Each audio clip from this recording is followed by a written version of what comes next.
Hey everybody, welcome back to the channel.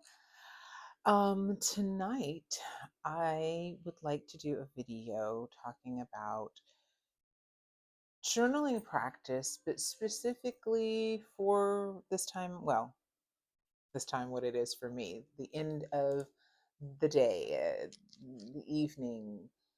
Um, so wherever in this world in the world this video finds you, but for me it's the end of a long day.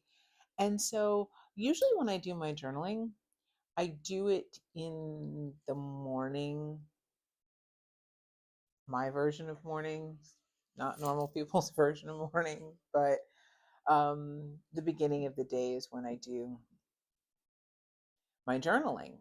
And I'm still trying to find a routine and a rhythm to get back into a certain kind of routine. Like, do I do it before I do my stretches, before I do my walk, after? Feed the cat, like oil pull.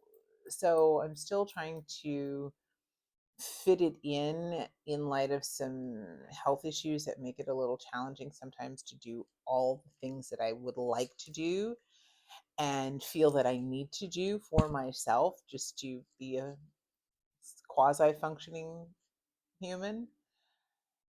So it came to my attention like, well, what if I journal sometimes at the end of the day? Even if I did journal earlier in the morning, great. But I could even bookend it with journaling in the evening if I wanted to. Or if I did not, for whatever reason, the day got away from me, I wasn't able to journal at the beginning of the day like I would like to. What about at the end of the day? So I did what we all do. I YouTubed journaling prompts for end of day. And so I'll try to find in my history the person that I got some ideas from, and I'll try to link it into their video. They're not, as far as I know of, no reason to think that they're part of the tarot community or tarot world. Random person. For once I didn't overthink it. It was just okay, journal, end of night, boom. So I wanted to just kind of talk tonight a little bit about those three questions and also to pose a question to you guys. Hold on, sip of tea.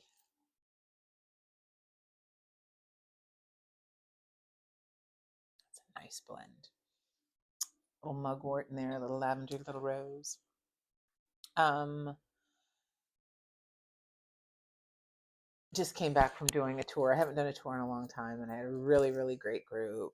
And it was that perfect New Orleans weather where she lulls you in, and it's like, oh my gosh, it's beautiful. That's no humidity. Well, if you live in the South, we would call this no humidity, but my throat's a little. So, as usual, I'll be sipping on my cup of tea. But I wanted to go over the three questions. It's just three questions. And I'm going to add to this probably to tweak it. And probably because ADD, I'll be like, oh, I'm bored with those questions. I'm bored with these questions. So these are just three to start off with.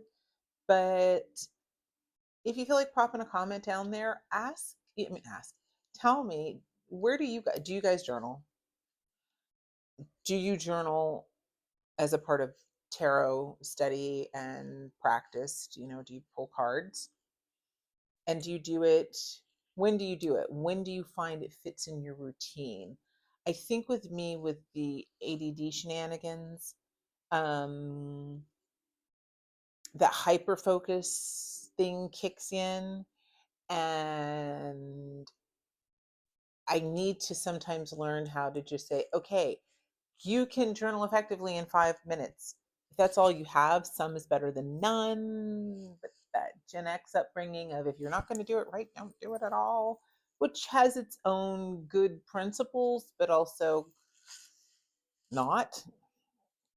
So I will not be reading again from my journal as I did in one particular video, other than to look at the questions. And this goes to show you how I have not been journaling like I should, because we still have the same journal from how long ago was that I made that video where I read a little excerpt to give us all a little encouragement there.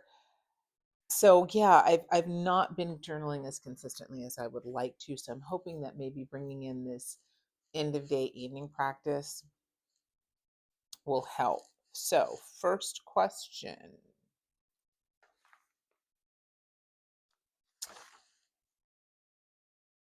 Okay, yes. I came up with two on my own, and then the last ones were from this person's uh, YouTube. So, the first question that I wrote down, and normally I don't do that. Normally I shuffle, card flips out, stream of consciousness starts flowing based on whatever the card is. Most of the time when I journal, that's what it is. Very rarely do I journal with a certain question or topic. I won't say very rarely, but the most common thing that I do is just shuffle. Hey, universe, what do I need to know? Look at the card, interpret it, and just stream of consciousness. But the first topic or the first point question: what is one key takeaway from today?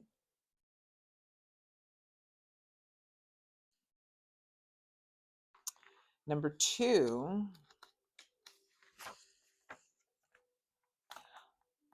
what does a particular spirit that I'm working with, what does she want me to, what does she have to say today about a certain situation with a client? And I'm going to be doing a video on actually this question and this topic. Um, Jax did give me permission. He was like, "Yeah, if you can share this on a video and it'll help somebody else." So there'll be a video talking about um, a particular saint that I worked with to help a really young client. So, what does St. Clair have to say about the Jax situation? Number three, a moment I appreciated about today was. Four, today I am proud of. And five, today I am grateful for. So, the last two journal prompts were from this other person's video. So, in the spirit of that, let's use the Lacrimosa. As an animist, I believe that each deck has its own personality and energy, and I've even contemplated naming them, even though they're already named. Lacrimosa, it has a name. But this deck I just used for the first time with a client, and it was really, really powerful reading. It was a really powerful reading. So I'm just going to pull a card for us. Oh, I hope that wasn't loud on Tiny Mic. Okay. So, as opposed to a moment I appreciated today, a moment of appreciation that anyone who comes across this video, with the intention of it being a timeless reading, which, I don't really usually do that kind of, it's not my thing, but we're doing it tonight, as a timeless reading for whenever the right people find this video at the right time, the right space, that the message resonates in the right way. A moment to be appreciated about today.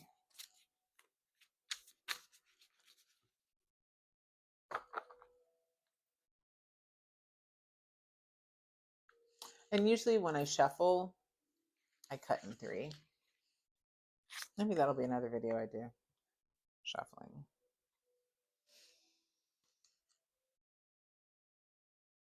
Okay, so there is some nudity, as this is it's tarot deck, but fine art. So I'm going to have to strategically hold one of my long talons over, because God forbid we show nipple.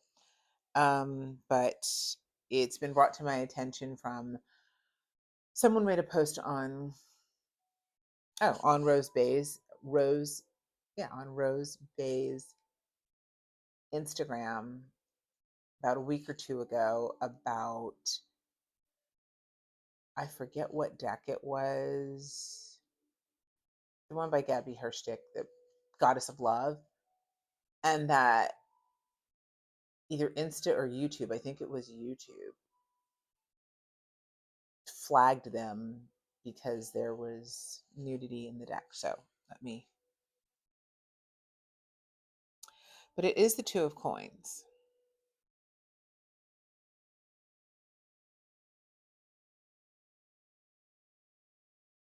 So something to be appreciative today. Feeling more balanced in terms of earthly aspects, earthly needs, more financial balance today, more steadfast, more sure footed, more of a sense of being grounded, more confident in the ability to make some challenging decisions and try to make choices based on what's better, certain respect with short-term decision making as opposed to long-term benefit. And so where, when you watch this video, where does that make sense for you today, where you may have been able to, like she's doing, look back and say, yes, some things I leaned into as a choice. And now that I'm looking back on those things, I can reflect and see a certain sense of power and confidence because feeling like I have more balance. Secondly, today something to be proud of. Just similar. I mean, they all kind of overlap to me, but slight different nuance to it. So today, what to be proud of.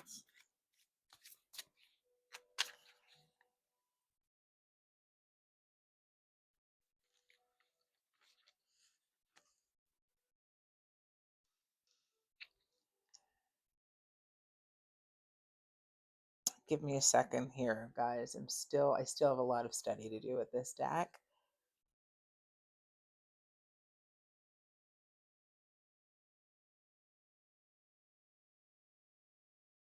It's the Ten of Swords.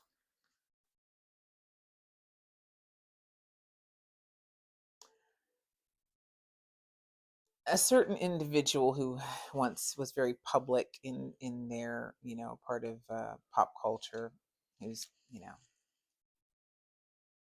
proven themselves to be a bit of an ass, but they used to have a really great saying: you can't fall from the floor.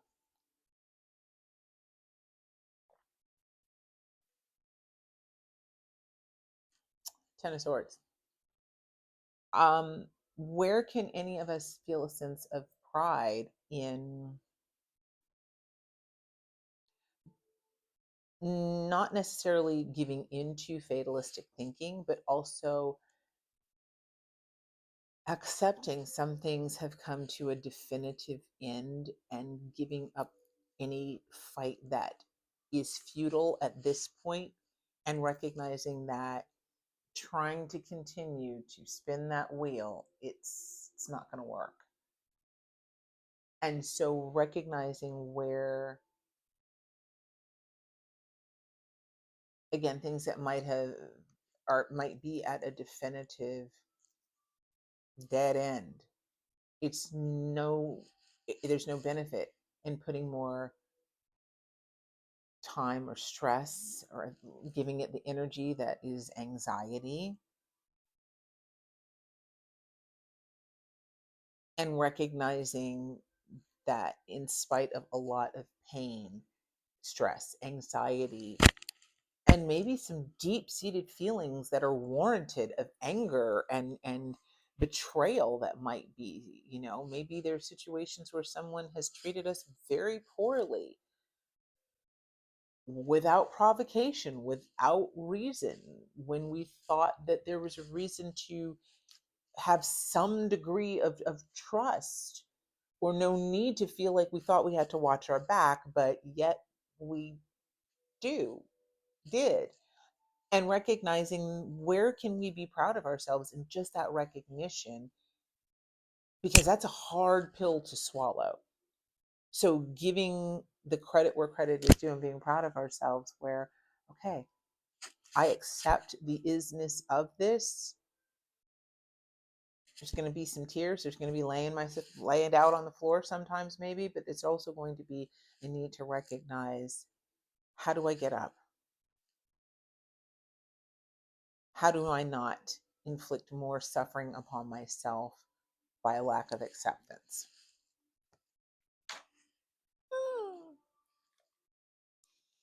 And today, something to be grateful for. Be interesting to see if you guys type in and see if this resonates with you. These are definitely resonating with me. To be grateful for. By the way, if you watch the video with the I got a package video with the opening, this is the deck that is going to have silver edging. I thought I purchased. I thought I typed silver edging. I clearly did not. So, but it's kind of cool because it'll give me an opportunity to put my own energy and energy from one of our lovely members in our community who sent me such a sweet package.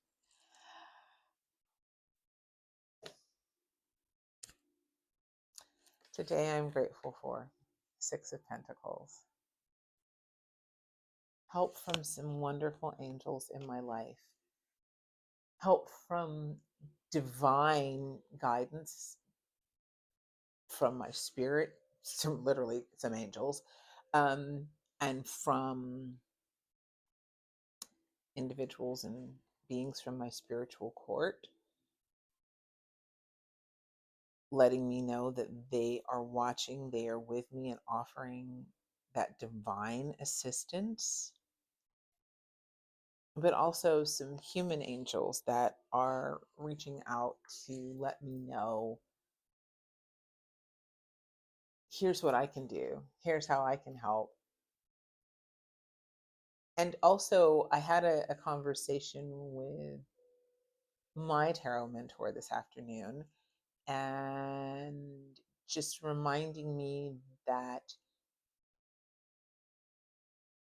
the word currency, don't just minimize it, or don't keep it boxed in into the narrow point of focus of finances, of liquidity, of money. That there's all kinds of different currency: spiritual currency, social currency, emotional currency. And my mom, she had a million phrases, and I regret. I always just can make a book. My friends would be like, "Oh my God, we need to make a book of Mama Barnes's phrases," and unfortunately, I didn't. But one of her many was, "You might not get it where you gave it, but I promise you, you're gonna get it back." And that was across the board. She left it open, whether it's good or bad, whatever. But it's making me think of what my mentor was saying about different forms of currency, and how that exchange that can happen, and fair exchange is no robbery. Let me see if this is Saint Anthony on here. Just a minute here, guys. Let me look in, find, where's the pamphlet? Let's see. Six Swords, Hearts, Majors, Wands. Oh, coins.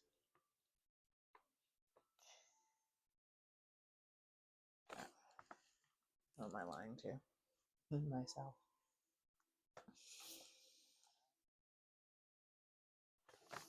St. Francis. It's not. Okay, so this is St. Francis of Assisi, not St. Anthony. It does look like St. Anthony. I have a really wonderful relationship with St. Francis. But interesting that as I am petitioning some saints on some stuff. So I'd love to see what you guys say in the comments and how this resonated for you. And also, what journal practice do you have one? And when do you find is best to do it? Do you have a time limit that you do it for? Do you just keep going? How does it work out for you? So I will catch you all in the next video. All the love and blessings.